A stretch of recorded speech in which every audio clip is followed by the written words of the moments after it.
It's Scary Parrish. It's Wednesday, November 17th, 2021. Welcome back to the CBS Sports Eye on College Basketball podcast, where we sometimes discuss camel fighting, dodo birds, and leaky black man. Norlander is here with me, and it was a busy Tuesday night of basketball. Seton Hall won at Michigan. Houston pounded Virginia. BYU won at Oregon. We're going to get to actual basketball stuff, games eventually, I promise. But we're going to start on the big news of the day that Duke's Paolo Banchero and Michael Savarino were both hit over the weekend with drinking and driving related charges. Michael, by the way, is Mike Krzyzewski's grandson. Paolo is the possible number one pick of the 2022 NBA draft. The story seems to be this. They were out late on a Saturday night, got pulled over for a stop sign violation. Michael was driving. Paolo was a passenger, even though it was Paolo's car. Michael blew a 0.08. He was charged with DWI, driving after consuming alcohol under the age of 21, because he's under 21, and Paolo obviously is as well, and he got that stop sign violation too. His driver's license has been suspended for 30 days. Banchero was charged with aiding and abetting DWI and released at the site of the traffic stop. And according to the citation, he was a passenger in the back seat, so he was stretching out for whatever reason. Let's start here, Deadleg. Are you surprised that Paolo started and played for Duke on Tuesday night? Because I think I was. I had been on radio stations and CBS Sports HQ throughout the day, and I was generally saying things like, we'll wait to see what the punishment is, but I'll be surprised if he plays on Tuesday night. And then, of course, he was in the starting lineup and played on Tuesday night. Were you surprised by that? I was surprised by that. I expected Banchero to be suspended for one game. He wasn't behind the wheel, but wound up putting himself in a dangerous situation. This is now the third drinking and driving incident tied to men's college basketball in the past 2.5 months. We had Mark Few's situation over Labor Day, and his suspension obviously ended with the game over the weekend. You have Jalen Wilson still serving a 3-game suspension for Kansas, and now Savarino will be suspended for an indefinite amount of time. Earlier on Tuesday night, you had LaFonso Ellis and Seth Greenberg on ESPN. It was during halftime of the Virginia-Houston game. They both admitted that they expected Banchero to be suspended for at least a game and that he should have been suspended. We're left to speculate somewhat here. I mean, there's been some good reporting locally, which has certainly been a help. But Mike Krzyzewski was not much of a help in the postgame. Here's what he said afterward to the press when asked about it. He said, quote, "We had a violation of our standards and we'll handle that internally. We've already handled it." He later went on to say, "Violations of our standards, and that's it. Two entirely different situations. Headlines might make it look like it's the same. It's not. The decisions we made are in conjunction with our authorities, my superiors. We're taking action and we'll continue to take action." That's all fine and good, but this is one of those situations where, yeah, you can handle it internally and that's fine and go ahead and do that, but you are the Duke Blue Devils, and so you can't begrudge the media when it wants to have a little more transparency and potentially accountability for whatever Banchero's role in this. As for the citation for aiding and abetting a DWI, I had never heard that before. Me neither. Had you? I'd never heard of this before today.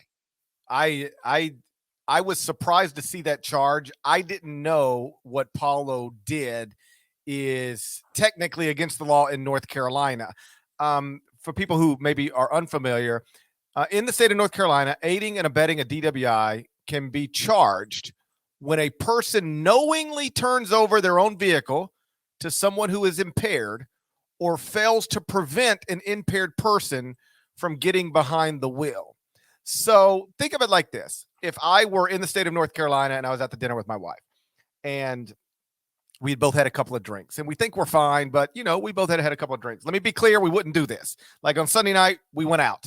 We scheduled an Uber to pick us up. We got an Uber to take us back home. But we wouldn't do. But it was really late. Let's remind everyone of this. The Uber was way too late. But yes, continue. Like 25 minutes late. I scheduled it 5 hours in advance. I think that is unacceptable. But we still did it. I have reached the point in my life where I sort of factor in Ubers as the cost of doing business when we go out. Like if my wife says to me, I'm not going to drink tonight. I say, okay, well, then you can drive. But if she says, I might have a glass of wine, I say, okay, well, then we're going to Uber there and we're going to Uber home. But let's say for the sake of a conversation, totally hypothetical, we're at dinner in North Carolina. We both have a couple of drinks and we think we're fine and we're probably fine.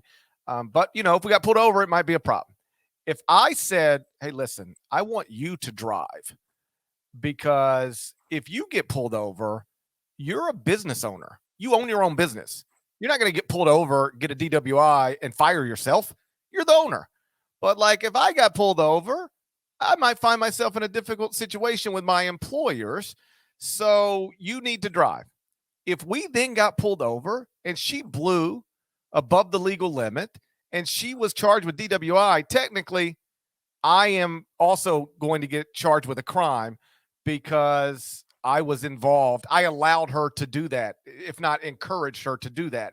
I didn't know that was a crime. And I bet you before Saturday night, Paolo Banchero didn't either. Yeah. And I'd love a little more about what actually happened here because you're going to have people wanting more severe punishment for Banchero. It's satisfied Krzyzewski and his bosses. Whatever happened there, it certainly satisfied him. And I mean, this has been, and we'll get to all this on the podcast. It's been a randomly very long day across college basketball with a bunch of different news items. But this was one of those deals when the news broke, I want to say in the 9 a.m. Eastern hour. And for a good 4 or 5 hours, you're wondering if there will be any news that either leaks, which I didn't anticipate it would, or just announced by Duke about, for the game against Gardner Webb Tuesday night, Paolo Banchero has either been suspended or indefinitely suspended or all that kind of stuff. But it was just nothing. It was nothing until Duke's social media accounts tweeted out, posted photos about shoot-arounds. Our own Kyle Boone did some investigative work. On Twitter, Duke did not include the picture of Banchero at shoot-around. But on, I guess, the Duke official Insta story, which you can't reply to or whatever publicly, Banchero was there, so there was an indication he'd be playing. He certainly did wind up doing that. He had 10-8 in the 95-52 win over Gardner Webb. I'd like to hear more from Krzyzewski about this. We haven't gotten it. I don't know if we will get more eventually, but goes without saying, we're going to say it again. You can't be putting yourself in this kind of situation. What are we doing?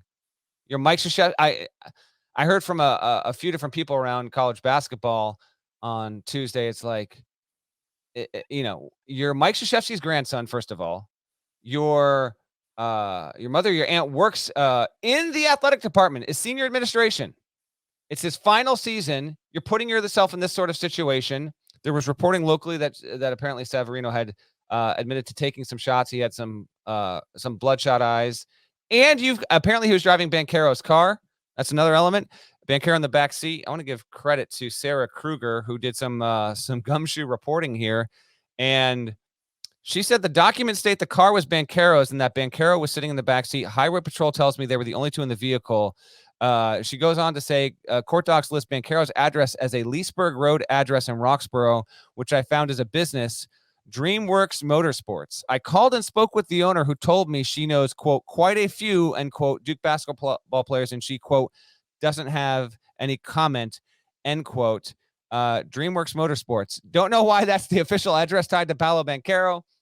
The Duke conspiracy theorists are going to go absolutely wild with this, of course, but it certainly is unusual. That's the official address tied to Paolo Banchero. So we have some threads that still need to be tied here. But I think plenty of people were surprised that he did not wind up getting suspended for at least a game. Just putting yourself in that situation and being involved in this, I think, would have warranted it. But he didn't. He played, and from what we can tell, there's going to be no punishment coming for the potential number one pick in 2022. First, I missed the Duke Instagram stories. I only pay attention to the Kanye West Instagram stories. Okay. You see the Kanye West Instagram stories on Tuesday night? Not a chance. Not a chance. Ye and Drake are best buddies again. I didn't know they were never best buddies. So what? You don't know about the Kanye West Drake beef? I'm out to lunch on all that stuff. I don't know that. I don't know the big bank challenge. I don't know any of this stuff. I at least once a day when I see a new big challenge, I think about sending it to you, and then I wonder if it'll be weird if I'm sending it to you. But I can't stop thinking about sending it to you. And that's a little weird in of itself. But you can go ahead and send it to me. I saw one today. Little girl. She had a small waist and a pretty face. Bank, it was a nice bank, but I knew what the comments would be, so I jumped right in the comments. The first comment I saw was bank closed. Your bank's closed. Love the Big Bang Child. I can't get enough of it still. So, yeah, Kanye West and Drake are best buddies again. I'll catch you up on that off the podcast. What is Paolo sitting in the back seat for? Like he's in an Uber. That's the other. Listen, a lot of stuff to break down with this, but here, like he's just stretching out. Like if you got in the car with me, more likely I would get in the car with you. I wouldn't get in the back seat if I were the only other person in the vehicle. That seems like an Uber. Yes, exactly. If you know the person and you're not getting picked up in a situation where you're dead tired, like red eye flight, let me just pass out back here, or intoxicated. There you go. That to me, like I'm not accusing anybody of anything, but that's the only thing that makes sense to me. Yo, I got to lay out back here. If it's just you two and your friends and you know each other, those are the two reasons you get in the back seat. And that's about, and this could be related to number two, or you're just so violently ill that you don't even want a chance being in the sitting shotgun. So you're like, I feel awful. Let me sit in the back seat in case I got to roll down this window. Those are the only three reasons that are ever acceptable to hop in the back seat of your own car with someone that you know. Treating Coach K's grandson like a Lyft driver. It's outrageous.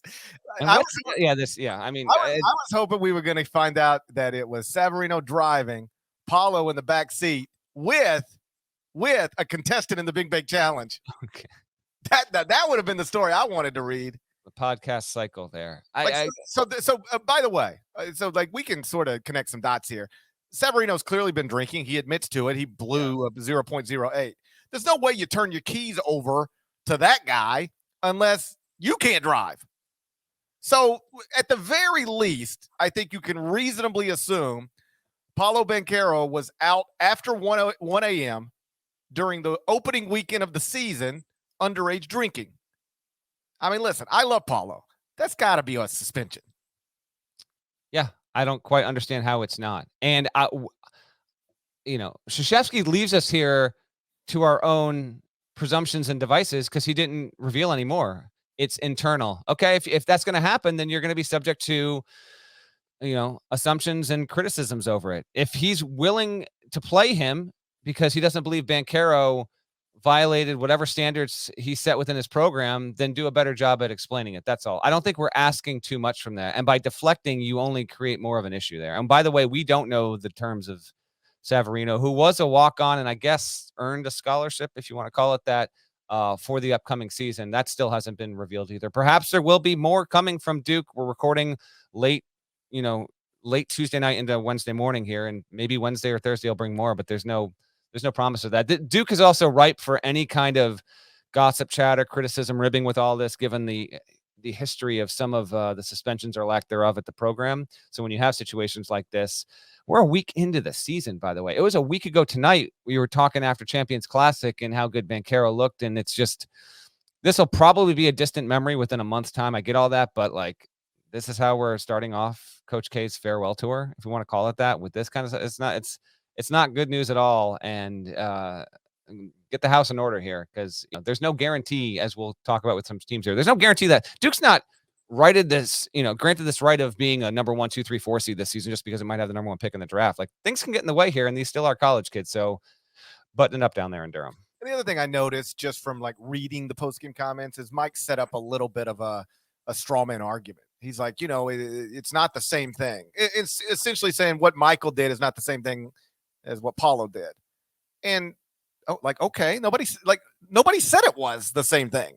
I think what he's getting to with that is the fact that you had some outlets, not us, list Banchero's name first in the headline. He wasn't driving, and they kind of tried to make Banchero the bigger deal, even though he wasn't the one that decided to get down behind the wheel after he'd been driving. I think that's what Kay was kind of getting at with that.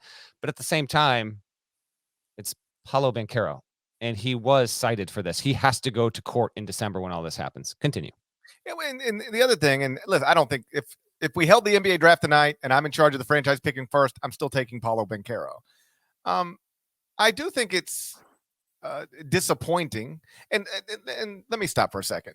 I'm always conflicted talking about these things because there is nothing Michael Savarino did over this weekend that I hadn't done when I was his age. And there's nothing Paolo Banchero did this weekend that I didn't do when I was in his age. When I was in college, embarrassingly, I got behind the wheel of a car after drinking. And I certainly got in the car with people who had been drinking. So in that respect, I'm no different than these young men, other than nobody cared about me. Nobody cares about my grandfather isn't the winningest coach of all time. And I was never going to be the number one pick in any draft about anything. So I don't ever want to make it out like I can't believe these young people you never want to make it more than what it is, but you also don't want to talk like it's nothing. You don't want to be dismissive of it. And so it's hard to find that balance sometimes, or at least I struggle trying to find that balance sometimes.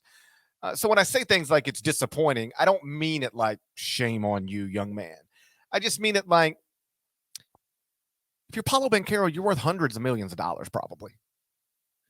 You really get in the car with a drunk driver? Like, that's just, you're potentially worth hundreds of millions of dollars.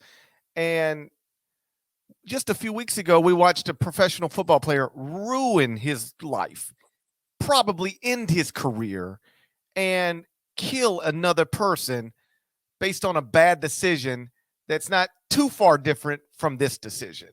And I do think that's, again, I'll just keep it as simple as I can keep it, disappointing. But I'm sure Paulo recognizes that at this point. We'll see where this story goes from here. I thought he would get at least a game and maybe up to 3, because you got 3 bye games coming up before you play Gonzaga in Las Vegas. I thought that would have been a good way for Mike to set a standard, to show real punishment, and probably not cost himself anything from a basketball perspective.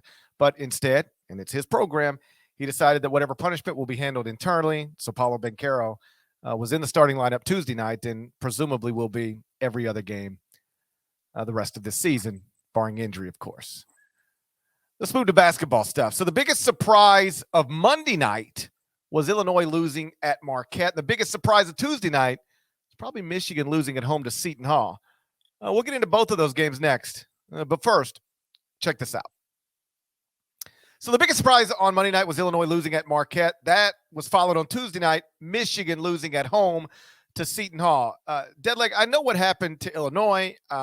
I was on a plane while it was happening, but I read all about it and even wrote about it as the lead to Tuesday morning's top 25 and 1. As you know, and I guess I should have pointed this out earlier, it's the reason I'm sitting in a hotel room in Charleston, South Carolina, as opposed to my studio back home. I was in TD Bank Arena tonight for North Carolina at College of Charleston. Still got the CBS jacket on, by the way. Love it. Look at that. Like the Jim Nantz of college basketball podcast. Love it. I'm often referred to as the Jim Nantz of college basketball podcast. Okay. People often refer to me that way. Often. Nobody's ever referred to me that way. What's funny about sideline reporting is you go to a game and people see you completely differently. To some people, I'm there. This isn't true for all sideline reporters, just the Jim Nantz of college basketball podcast sideline reporters. I'm walking around the building, and, every once in a while, it's like a GP, where's Deadleg? Shouts to Devin Downey. And then to everybody else, I'm just the ugliest sideline reporter that they've ever seen. It's a weird dynamic, It's a blessed gig, though. I'd say about 5% of the people are like, that's GP. GP, can I get a picture? And about 95% of the people are like, why is that ugly guy the sideline reporter? Okay, it's a tough deal. Be so hard on yourself. Don't be so hard. That's not the point. The point is this.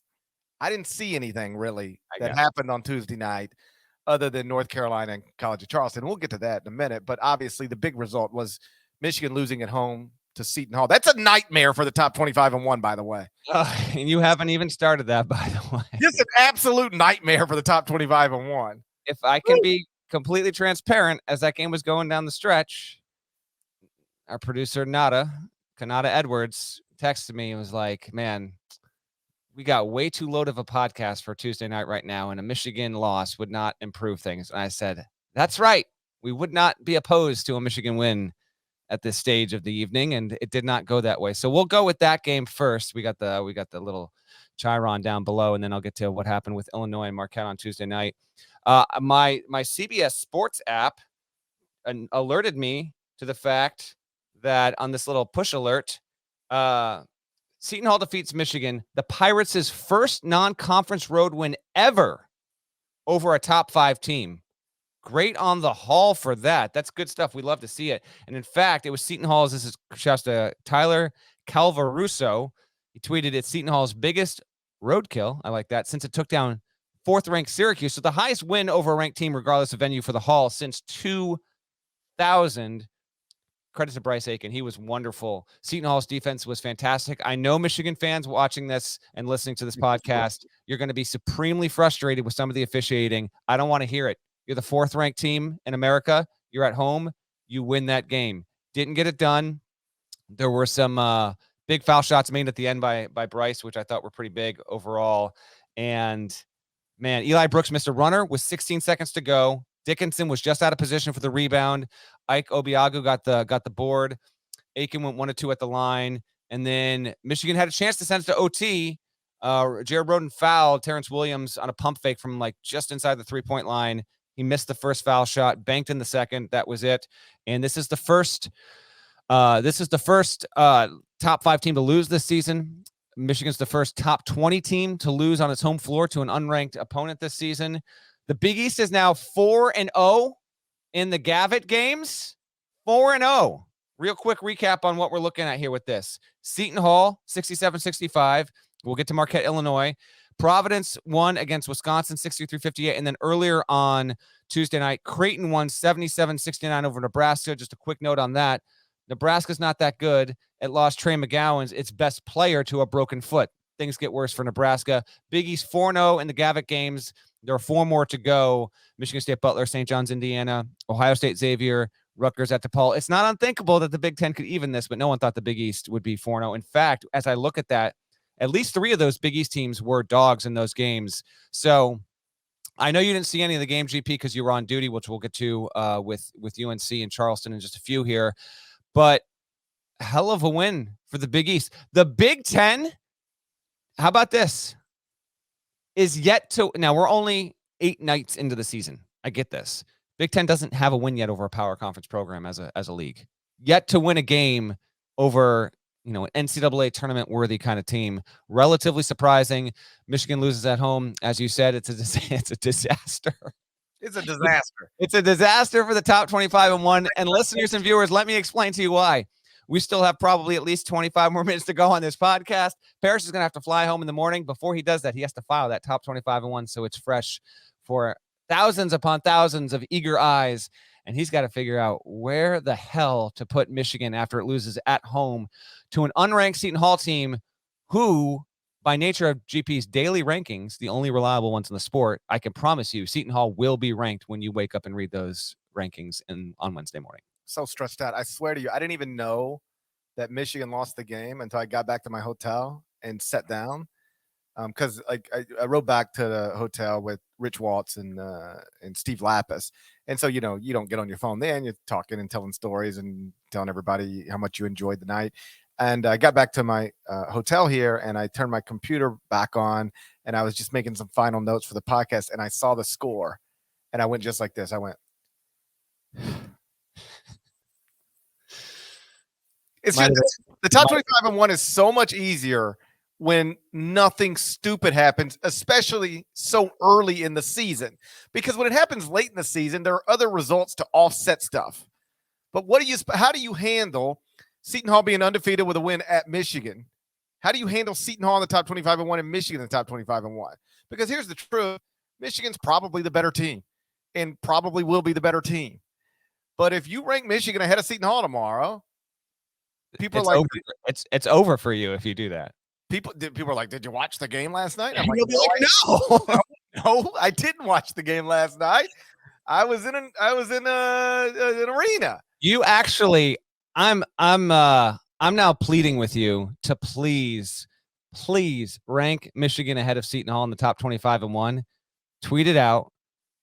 Have Seton Hall fans ask you, did you even watch this game? And I want you just to say to every single one of them, no. I didn't watch it. Not a second. Not even a second. Didn't even know it happened. And I knew it happened. Didn't know the result until probably 30 minutes after it was over. I didn't know. I didn't watch. It just, I don't know what to do. I'm going to finish this podcast, get the biggest drink I can find, and start thinking about it. But I just prefer not to have to think about it. Can't believe Michigan. So disappointed. And on the day, Juwan Howard got a contract extension. On the day, Michigan fans, do you really want 5 more years of this? And people are talking all offseason, like Michigan's going to be really good, and Purdue's really good, and Illinois is really good. Is this the year the Big Ten breaks its streak of not winning a national championship since the year 2000? And I'm like, why don't we let them try to win a Gavitt game first? These dudes can't even win a Gavitt game. We're talking about winning the national championship. Try winning a Gavitt game first. Not going to happen. Purdue not playing in the Gavitt games this year. So it has Zach Edey going off. Boilermaker still looking good. I'll see them this weekend. They are now 3-0 after just dismantling Wright State 96-52. No Gavitt games for Purdue. Big Ten now regretting that decision there. We can move along. Oh, wait. Before we move along, Kevin Willard wears a suit. Big time win. Mick Cronin wears a suit. Big time win. Gary Parrish wears a suit. Big time podcast. Not a coincidence here. I'm liking this. Coaches in the suits, and it's working out for them. Keep an eye on that. Okay, as for the Illinois Marquette, we got to talk about that from Monday night. Certainly not quite as big of a shocker. Remember, no Kofi Coburn in that game for the Illini. Yes, Marquette fans, I'm well aware of the fact that when this suspension happened for Coburn, Parrish and I playfully dismissed Marquette's chances to win this game. And good on Shaka Smart for getting his first big win. Marquette roared down the stretch. They won 67-66. Illinois had 26 turnovers.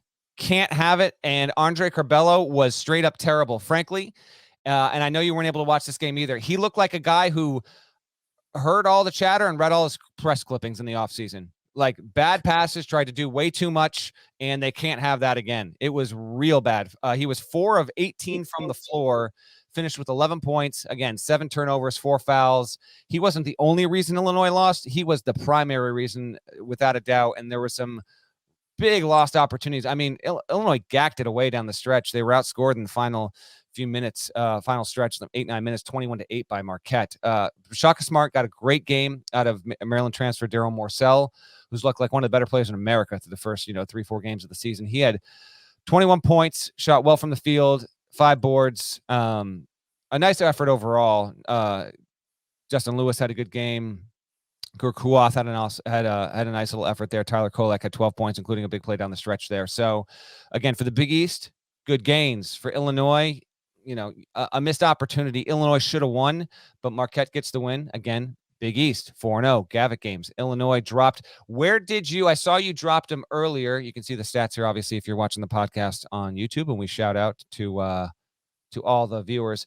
Where did you drop the Illini? I know Michigan's going to be a problem, but Illinois, inside or outside your top 20 now after that L? They got dropped to 22. I dropped them from 17 to 22. But see, here's the thing. But I stressed about that. Like, I didn't even deal with it last night. I was like, I'm going to get caught up on Succession and relax. 15 minutes into the newest episode. That's tomorrow night for me. Go ahead. It's good. It's getting good. I said, I'm going to get caught up on Succession. I just want to relax. I'll deal with this Illinois situation tomorrow morning. So I woke up this morning, and of course, Paulo's been charged with a crime, and we got conference realignment news, and it just is a mess. But that's easy because all you got to do is say they didn't have their best player. He's coming back. It's one result by, I think, a single point. That one's kind of easy to work around. Although I did consider them dropping them completely out because They were still an 8-point favorite in the game without Kofi Cockburn. Marquette was picked 9th in the preseason Big East poll. They were in the 80s at KenPom. Like, you're still supposed to win that game if you're Illinois. At least that's what the odds makers thought. But honestly, it came down to do I really still think Illinois is one of the top 25 teams? I do. Do I think they lose that game if their best player is not suspended? No. That one's easy to rationalize. This one's a little more difficult, except I think I'm going to try to keep it as simple as possible. I'm going to drop Michigan. Seton Hall is now, I just checked, up to 30 at KenPom. You can reasonably do pretty much whatever you want to do with that. So I'll just keep it easy. I'll drop Michigan down pretty significantly, push Seton Hall one spot ahead of them, call it a day. It's reasonable. It is. It actually is reasonable enough. And I kind of thought that might be what you end up doing. That's a 35-30 bump for the Hall there. So those are two big results. I want to lead you into, we're going to get to some other games here, but can we go to your game first? Cause you're on sideline. Before we talk about UNC versus Charleston, I mean, I checked your Twitter feed multiple times today. What's the deal, man? I did not get the leaky black selfie. Completely unacceptable. How do you let this not happen? We usually, pre-pandemic, this is the dumbest pandemic of my lifetime. It cost me probably a leaky black selfie that I'll never get again. Pre-pandemic, we would go to both team shoot-arounds, spend time with the coaches and the players. And today, we only went to College of Charleston shoot-around. We did not go to the North Carolina shoot-around. We got Hubert Davis at 9:30 this morning on Zoom.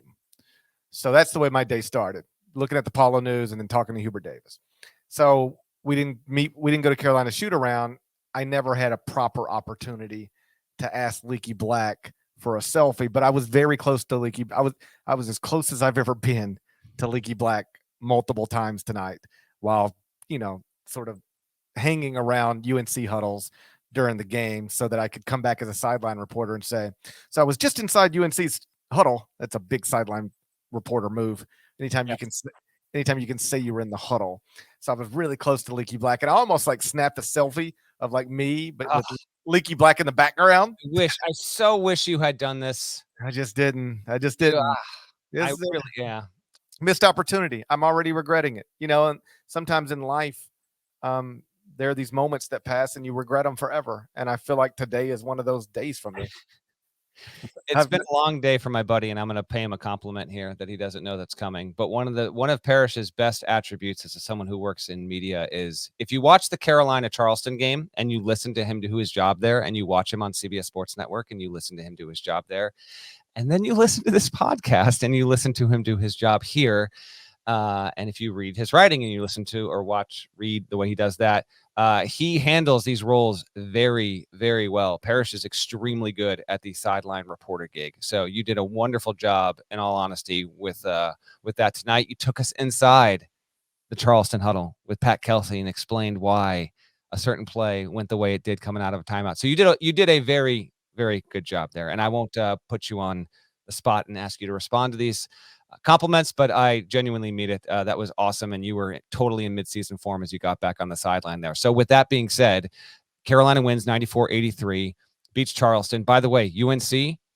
50th in KenPom right now, even after this win.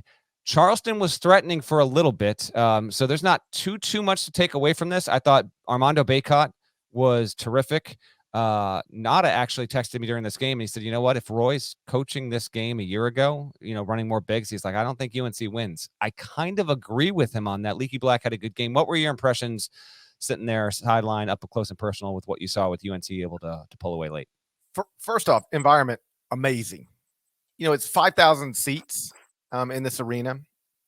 And when I checked the secondary market on Monday night, the seats that were available, least expensive seats available, were priced at $200, right around $200 each a seat.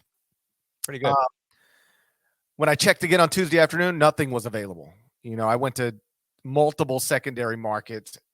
It wasn't that tickets were they just didn't exist anymore, which suggests that those $200 tickets were purchased. As I said on the broadcast, blue blood programs don't play games like this. Typically, North Carolina does it more than anybody else of the blue bloods, but this is not a normal thing. And so I get some people tweeting like, why is North Carolina playing at College of Charleston? So let me answer that as quickly as I can. It's kind of an interesting story. The College of Charleston athletic director is a guy named Matt Roberts. Terrific guy. And he is a former North Carolina baseball player. And after he graduated from UNC, he eventually ended up working in the North Carolina athletic department. And in some cases, directly with the men's basketball program. So he developed real relationships with Roy Williams and other people within that program. And when he became the athletic director at College of Charleston, he started working those relationships to try to figure out a way to get the Tar Heels to come to Charleston, South Carolina, because they had not been here since 2010 when Roy Williams brought them here to play against Bobby Crimmon's team, and Charleston upset them. And that was such in overtime. And that was such trivia time. Who hit the three to send the Charleston, Carolina game to overtime back in 2010? He's considered one of the great College of Charleston players, I think. When you say it, I'll know it, but I'm not even close to knowing. Say it. Andrew Godlock? I wouldn't have gotten that. But yeah, okay. Okay, so I remember the game. I just don't remember him hitting the shot. It is such a big moment in College of Charleston history, beating North Carolina in Charleston, that there's a plaque in the locker room dedicated to it. That's how big of a deal it is. So Matt Roberts starts working on how can I get them to come back. So they agreed to a 2-1, a 2-for-1 series. So they played College of Charleston played in Chapel Hill last year. They'll play in Chapel Hill next year. But this year they hosted North Carolina on November 16th. And it was a big event for this community. Pat Kelsey was at shoot around on Tuesday afternoon, and he was trying to help his players understand just how big this is, because he's a first-year coach, spent all those years at Winthrop. You know how many players returned from last season's College Charleston team? 3. He had 3 players from last season's team. He totally remade that roster, and he was trying to help them properly understand, like, well, you are going to feel something tonight you've never felt before. You're going to see something you haven't seen before. If we win this game, they will blow the roof off this place. And it felt that way. I mean, our producer, Kamani, asked me after the game, how good was that crowd relative to other college basketball great crowds? I'm like, that's as good as it gets. I mean, it really was as good as it gets. Now, it's not like that every time, but it was like that on Tuesday night. And on the Zoom call Tuesday morning, one of the things I asked Hubert Davis, I said, are your players aware of how big of a deal this is for the Charleston players, coaching staffs, fans, programs, city, all that? Because you didn't play in front of crowds last season. Caleb Love has never played in front of a big-time college basketball crowd, opposing crowd. RJ Davis hasn't played in front of something like that. Do they understand what they're walking into tonight? And Hubert kind of laughed. You know what he said? He said, probably not. But they knew pretty quickly that they were in a fight. They were down double digits early, got it back to a respectable number at halftime. I think they were down 6. They had 11 turnovers in the first half.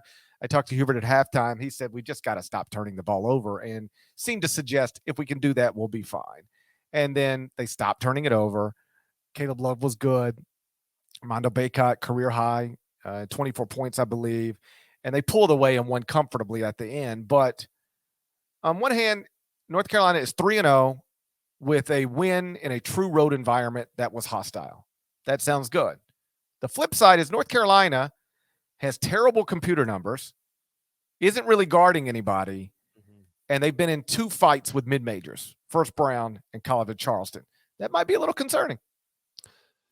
I think it is a little concerning, but I'm going to see Carolina. You got more Tar Heel talk coming on the podcast. We'll preview them because they play this weekend at Mohegan Sun. I'll be at those games, so we'll talk about them Friday, and we'll obviously talk about them on our recap episode at the end of the weekend, if not on Monday morning. Let me scan through a couple more games here real quick before we get to the huge, relatively big realignment news.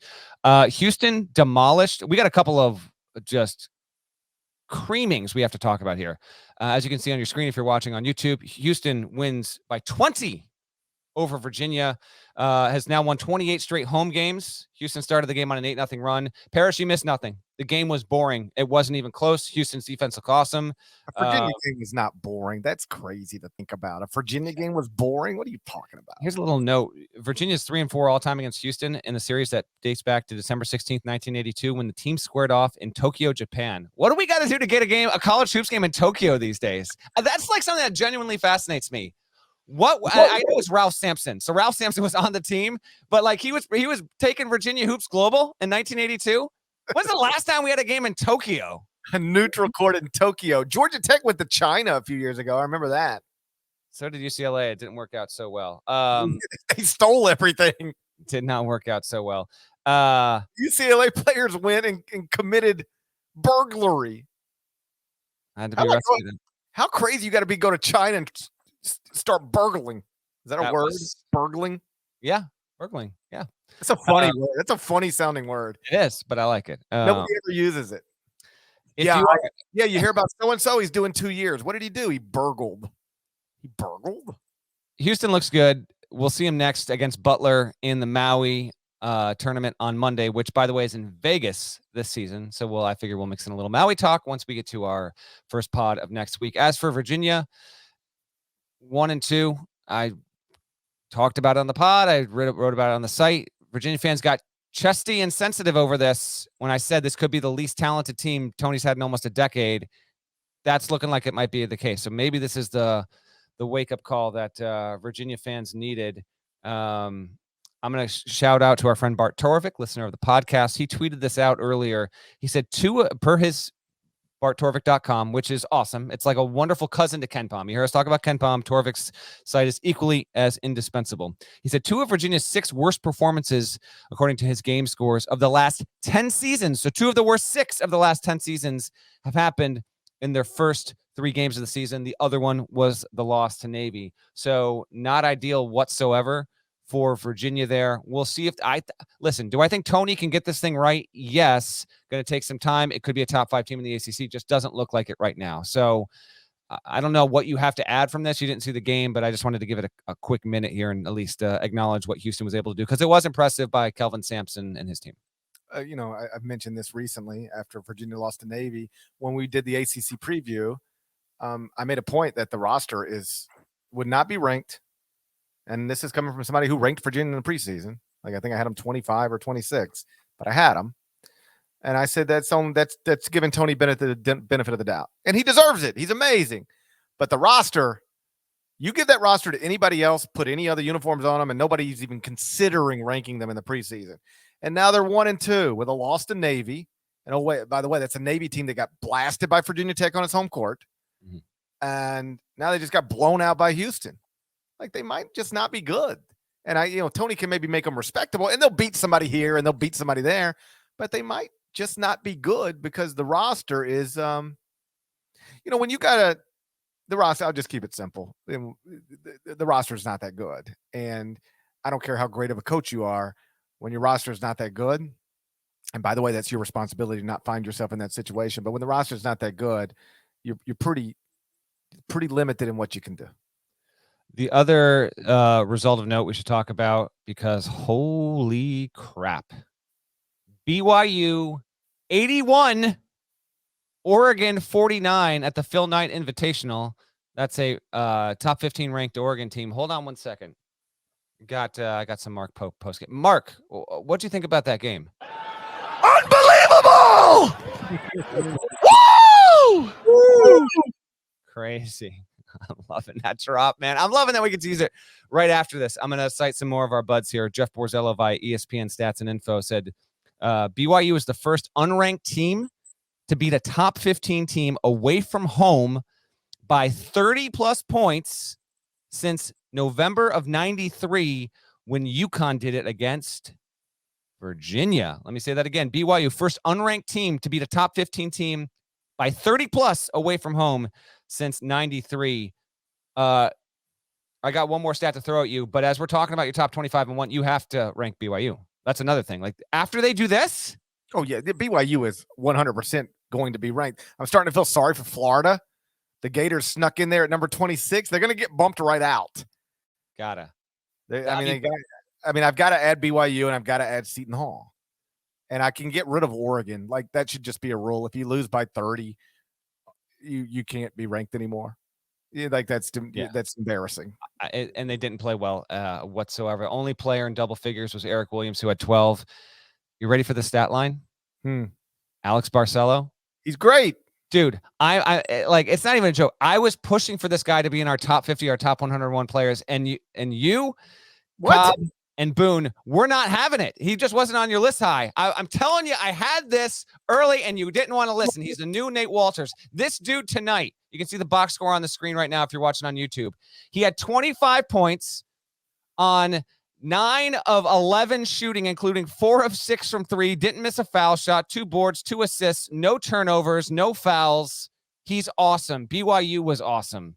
Fantastic team. The WCC, I told you in the preseason, if you listen to the podcast, you got the early warning on this.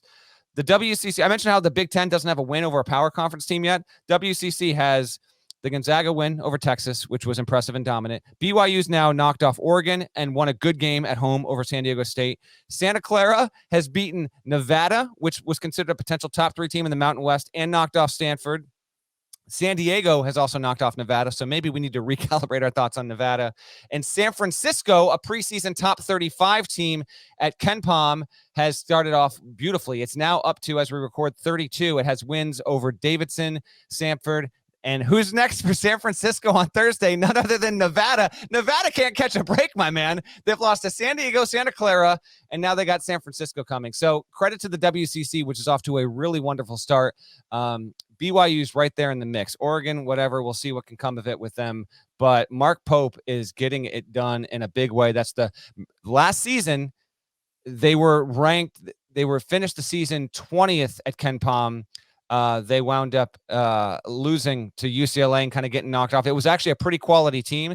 They're 20th as we speak right now, and their next tough game will be on the road against Utah, and they're going to be favored in that game. I can't see how they wouldn't be. So Pope Barcelo got that thing rolling, and had to mention that before we get to the realignment stuff, because BYU is one of those. They're fun to watch. They're old. They're always old. It's BYU, but it was, I think, like, I was there for Gonzaga, Texas. Super impressive. I think what I saw BYU do to Oregon on Tuesday was the most impressive game, 40 minutes, I've seen from a team yet this season. Really good this season. Good last season. You realize in 2020, the dumb pandemic showed up, cut the season short. They were ranked 13th at KenPom to end the season. They've been consistently high level under Mark Pope. And I was impressed by the San Diego State victory. I guess that was Friday night. I was in studio for that because I did that Barcelo highlight about 11 times throughout the night. But that is the outright back-to-back Pac-12 champs, and you just blew them off the court. Super impressive performance from BYU. And yeah, if I need to apologize to Alex Barcelo for not properly appreciating him in our top 101 players list, then consider the apology delivered. You want me to say I effed up? I effed up. Okay. You want to talked about it 1,000 times. I know. I went back and watched the Jim Calhoun rant. Yeah. I've talked about it 1,000,000 times. You want me to say I effed up? I effed up. We took Emeka Okafor. Whoever else. They're not bad. It's been a long day. By the way, you had a birthday party for your son.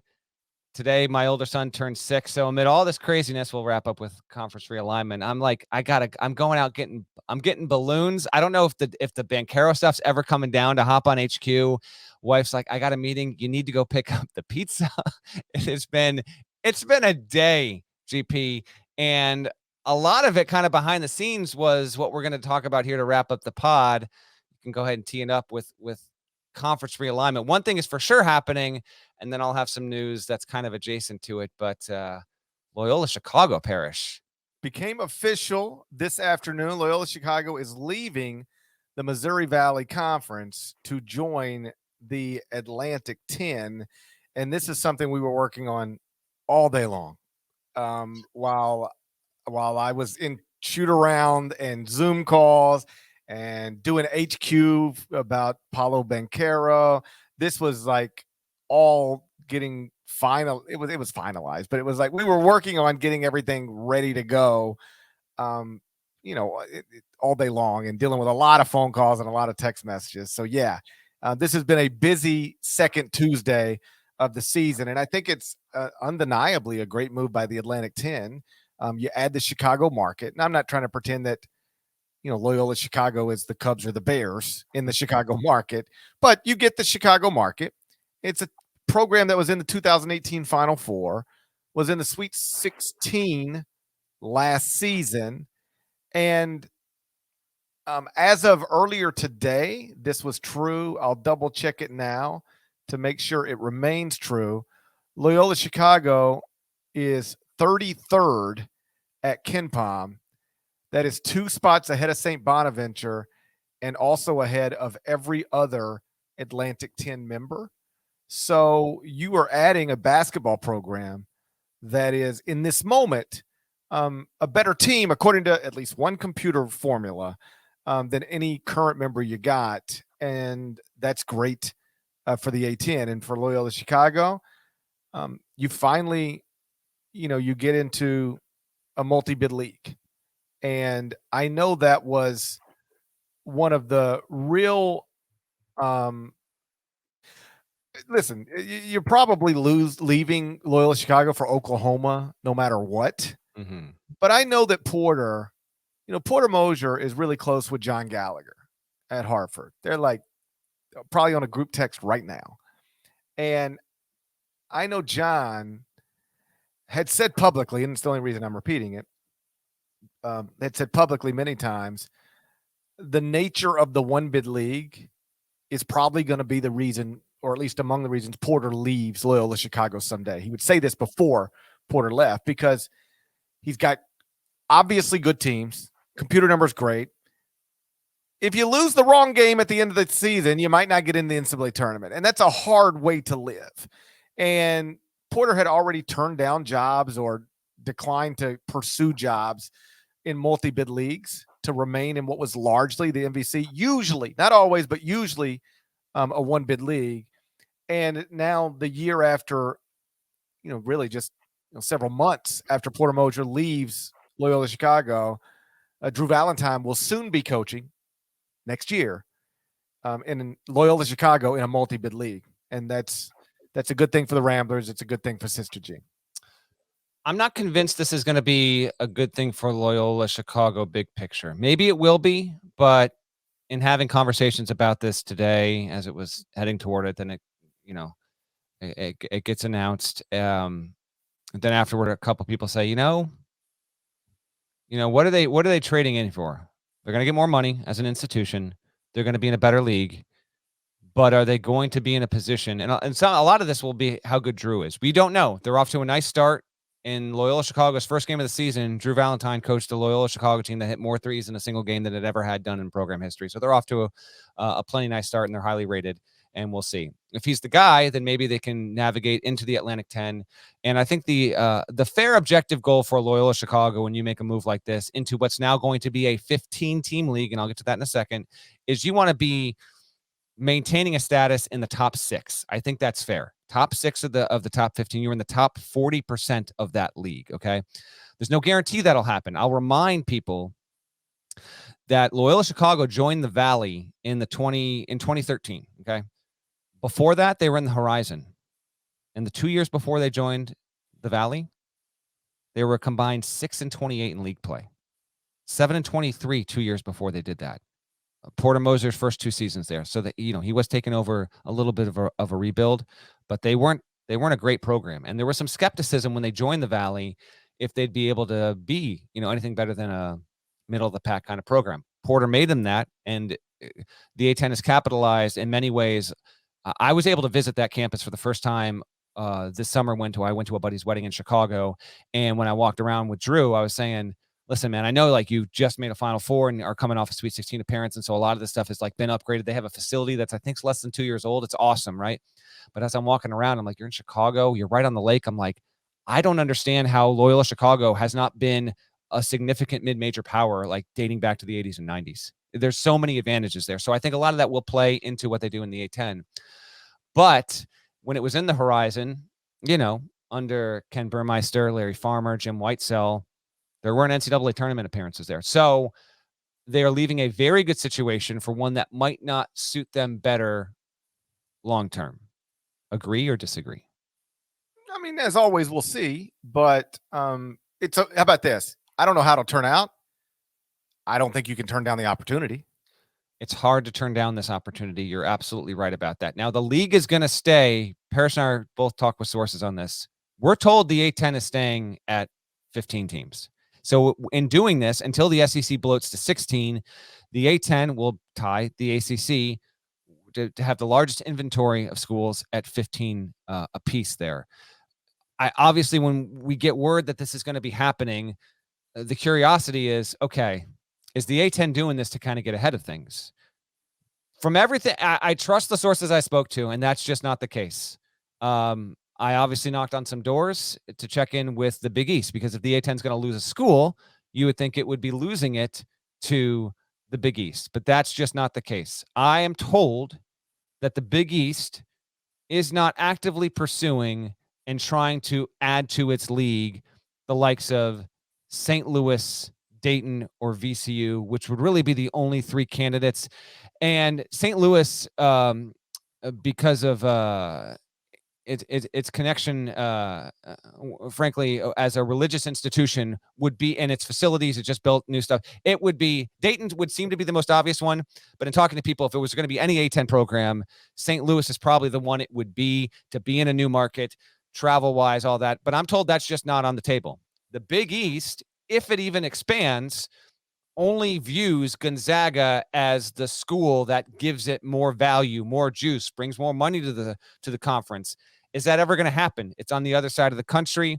Who knows if it will? It's got an 11-team setup. They have a double round robin, and they like where they're at. They're in the middle of trying to restructure a new TV deal. These things will play a big factor. But I can just tell you, having spoke to multiple sources that know their stuff earlier on Tuesday, barring the president's doing something on, under the thickest of cloaks right now, that's just not on the cards. I do think they're going to still try and see if Gonzaga can happen, and because I think Gonzaga is going to want to get out of its current situation. But the A-10 is going to stay firm at 15 schools, with Loyola Chicago joining next year, and probably a good thing. Probably going to help yourself on the whole if you can keep this 15-team union, getting maybe one more bid on average per year. But as you well know, Parrish, this also means the league is destined to have 5 irrelevant teams at least. Just Drek at the bottom that will bring the league down. The ACC already deals with this. It's a really good league and have really good schools at the top. But when you look at the teams that are going 11, 12, 13, 14, 15, and you compare them to the rest of the landscape there, some of those teams, they drag the ACC down. They prevent the ACC from being the number 1 and often the number 2 rated team in college basketball. So just keep an eye on that. Before I get to the Valley fallout, any other thoughts from Loyola, A-10, or anything I just hit on? Yeah, I guess I would just sort of reiterate, like, every point you make about like whether this will be a good thing long term for Loyola Chicago is obviously fair. I just tend to think about things like this, even in my own life. I go, okay, do we know how this is going to turn out? No. Could it possibly turn out not great? Yeah. But can I really turn down this opportunity? Do I just have to do it? And like, hopefully it goes well. But if it doesn't, I'll always look back to the day and go, I just couldn't turn down the opportunity. I had to do it. Even if it didn't turn out well, it was something you had to do. And I think that's the situation Loyola Chicago finds itself. If the A-10 is willing to take you for all the reasons we've already stated, whether it will turn out well or not forever remains, or at least in this time, is undeniably undetermined. But this is not something you could reasonably pass on. And so they were anxious to do it, happy to do it, and now they'll hope for the best. This now means the A-10 will have Rams, Ramblers, How about that? VCU, Fordham, URI, Rams, and Loyola Chicago Ramblers. That's ridiculous. The other bit of news tied to all this. So the Missouri Valley is losing Loyola Chicago. It gets Belmont. Remember, it gets Belmont starting next year. So Loyola Chicago leaves down to 9. Belmont's right in to replace. They're sticking at 10. I feel like you're on a streak to try to include Belmont in every podcast. Like whatever it's relevant to the discussion. What do you want from me? Belmont's like your Memphis. It is, and I'm damn proud of it. Rick Byrd, Belmont beats Furman in a great game Monday night, by the way. I didn't even touch on that. Wonderful game. Wonderful mid-major game. Anyone listening that saw it know what I'm talking about. And I had a source text me in the building, and like 17 rows up, sitting by himself, just enjoying the game. Kind of like Roy, but Roy was like closer to the court, was Rick Byrd, just chilling. I went and talked to Roy tonight just to say hello. He's still the most popular man in the building. I think I didn't get a Leaky Black selfie. I think everybody in that place got a Roy Williams selfie. Wonderful man. Love it. They showed him a couple times, obviously, on the broadcast. Okay, so as you can see, if you're watching on YouTube, here's what I have. The Missouri Valley has been in deep discussions with Murray State, UT Arlington, Kansas City. I'm also told there's the potential, like, one of these might not work, and maybe they add another one. Who knows? Who's to say? What I did not include in my report, because I don't have it reported, I'm going to provide my opinion on this, because there is scuttlebutt. I think there's the potential that Missouri State might try and get out of the Valley, and some of that will be for football reasons. So if the Valley were to lose Missouri State, that would have them down to 9 again. You add these 3 schools, then you get to 12, and potentially that's how we land there. Murray State goes without saying why you would add them. I think it's a no-brainer. The only reason why Missouri State didn't get in a few years ago and Valpo did was Murray State. I've never been. Wonderful program, but apparently like truly in the middle of nowhere, and there's almost nothing to do in Murray, Kentucky, except watch that basketball team. They rally around that program, and that's been good enough for, nearly 20 NCAA tournament appearances over the years. They've produced multiple NBA draft picks. Matt McMahon's been phenomenal there. Murray State, we understand why they should be. They're a natural add. They're a natural rival for Belmont. I think that's fait accompli. That's happening. The other two, if you're kind of rolling your eyes or lifting your brow over, why UT Arlington out of the Sun Belt and Kansas City out of I don't even know what league. Fun fact, they're back in the Summit. The Missouri Valley presidents have put the number one priority on any kind of expansion with programs in major metropolitan areas. Arlington, Greater Dallas, expands the footprint or whatever, has one NCAA tournament. I don't think that whatever. Like, I don't get it, but I'm told it's like, yeah, heavily involved. UT Arlington, Commissioner Jeff Jackson has toured all of these campuses in recent weeks, and they're deep into discussions. It's not formal yet. They haven't gotten the invites. It's just trending this way. Kansas City is the one I'd watch for.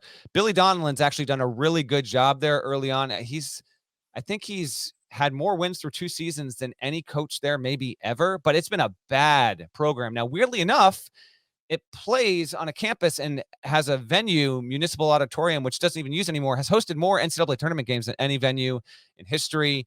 I'm told Kansas City needs to really provide empirical evidence that it's going to upgrade its facilities, because as it stands right now, that program is not getting into the Valley, but it's in a wonderful, Kansas City is one of the best college basketball media markets in the country, Parrish. And so because of that, geographically where it's located, it makes an ideal fit. You just got to, it's not been a good program. And if you're listening and you're like, man, I could think of 6 or 7 other schools that would be so much more natural. If you want to throw out the likes of, say, like a Northern Kentucky, which is relatively new to D1, I'm with you. I'm just told this is where they're pushing. And as I reported, former Missouri athletic director, Mike Alden, who got Mizzou out of the SEC or out of the Big 12 and into the SEC almost a decade ago, he's playing a huge role. They're optimistic. They're extremely optimistic there. And so, yeah, a busy day with realignment stuff. The Valley stuff, it's not done. It's not happening the next week or two. December 19th, there will be a presentation for the presidents of the Valley from these schools and potentially others. There's another school in the mix, but I'm not going to say it on the podcast because I want to get a little more information that's still trying to squeeze itself in. But I think we will. What's up? I heard it was UMass Lowell. Oh, wouldn't it? How amazing. I would die if UMass Lowell got if it was UMass Lowell. But if you're the Valley, like I'll bottom line it like this. If you're the Valley, you need to expand a little bit more. Jeff Jackson just got this job over the summer. He's extremely motivated and clearly being ambitious with all this. I admire it. It sucks to lose Loyola Chicago. You got to get Murray State at minimum and to keep yourself kind of in that same tier where you are now. And we'll see if it winds up being these three schools, all of which currently have high optimism. They'll eventually get an invite, but there are still a few more steps they need to clear in order for that to be a reality. Butler, Cincinnati, Creighton, Houston, Iowa, Iowa State, Kansas, Kansas State, Louisville, Memphis, Missouri, Nebraska, Oklahoma, St. Louis, Wichita State. What do they all have in common? I know you know. I read your story, my man. This is like, it's phenomenal. What they all have in common. It's something the Missouri Valley can be so proud of, yet kind of shy about. They're all former members. Go back. You just heard Parrish. Go hit that 15-second rewind button 2 or 3 times and listen to that again. Listen to all the schools he just said. At one point in their history, they were members of the Missouri Valley, and all of them have gone on to, bigger and better, if you will. It's been a rough century for the MVC. That might be laying it on a little too thick, but hopefully the next century will be better. Shouts to Devin Downey. Shouts to Chester, South Carolina. Shouts to Henry Dugan, legend. Shouts to Larnell. Thank you guys once again for listening to the Allen College Basketball Podcast in the middle of the dumbest pandemic of my lifetime. People sometimes refer to me as the Jim Nantz of college basketball podcast. I've often been described that way. Feel like out in the streets, that's the way they're describing me. In the streets? Yes. Out in the streets, they're describing me as the Jim Nantz of college basketball podcasting. If you're not subscribed, please go subscribe anywhere you subscribe to podcasts, including Apple Podcasts. And if you haven't already, and lots of you have, but if you haven't already, please go subscribe to the YouTube channel. You guys have been great about that. Make sure while you're there that you hit the little bell button so you get alerts when a new video drops. You wouldn't want to be living in a world where you're not getting alerts when a new video drops. That seems crazy. And then what are you going to do to that like button, dead leg? You're going to smash it. What would Brandon Davies do to that like button? You already know. He would smash it. He would give up basketball to smash that like button. You have consent. Go smash the like button. And we'll talk to you again real soon. Till then, take care.